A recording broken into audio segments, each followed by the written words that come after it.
大家好，我係 Fely。小朋友，你哋玩玩具嘅時候，會唔會同自己嘅朋友或者兄弟姊妹分享嘅呢？今日我就會同大家分享一本故事書，書名係《八哥狗豬豬》。喺開始之前，邀請你哋先撳個掣 subscribe 咗我嘅 channel 先啦。如果準備好，我哋又一齊嚟睇下呢本故事係講咩㗎咯。八哥狗豬豬。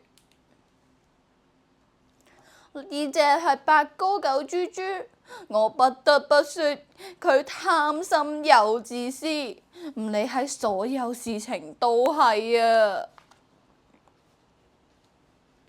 佢同臘腸狗吹吹一齊住喺一間公寓裏邊，你估豬豬對吹吹好唔好啊？嗱，等我話你知啦，一啲都唔好啊！可憐嘅吹吹成日會用羨慕嘅眼光望住豬豬，同佢講：豬豬，你有好多好好玩嘅玩具喎。不過豬豬每次聽到都只會發脾氣。我有好多好玩嘅玩具，咁又點啊？呢啲全部都係我㗎，你快啲走開！如果吹吹對豬豬講，但係我哋一齊玩嘅話，一定會更好玩㗎喎。咁啊，豬豬就會彈一彈自己隻耳仔，然後開始發脾氣啊！唔得，呢啲係我嘅玩具，你係咪聾咗啊？呢啲玩具全部都係我一個人㗎。快啲將你隻爪移開啊！你呢隻香腸豬，你嘅把戲我已經睇得一清二楚啦。你想我同你分享啊嘛？我先唔要啊！冇可能，冇可能，發誓唔要咁做啊！一講完，豬豬就即刻收拾好佢嘅嘢，費盡九牛二虎之力。佢終於將佢嘅玩具堆成好大一堆，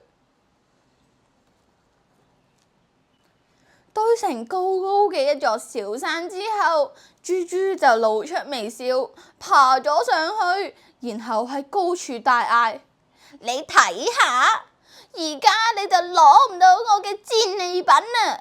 呢啲嘢係我㗎，係我㗎！點解你仲唔快啲閃開啊？你都心知肚明，我紮咗喺上邊，你冇可能會攞到㗎啦！而就喺呢個時候，可憐嘅吹吹根本冇心情諗攞唔攞到嗰啲玩具，佢淨係見到呢一大堆嘅玩具喺度搖搖晃晃咁喐。哦，弊啦！而豬豬正正就企咗喺上邊啊！吹吹好緊張咁大嗌：豬豬，你要小心啊！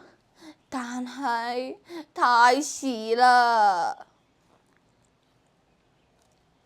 你都知啦，狗又唔會飛，而豬豬都唔識飛㗎。我可以好開心咁講，而家嘅日子變得唔同晒啦，一切都唔同，所有事情都唔同晒。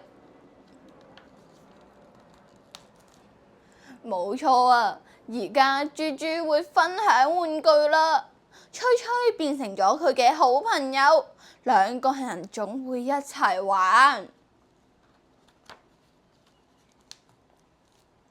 唉，冇計啦，反正豬豬一日未康復，佢一日都冇得反抗吹吹，吹吹想玩咩就玩咩。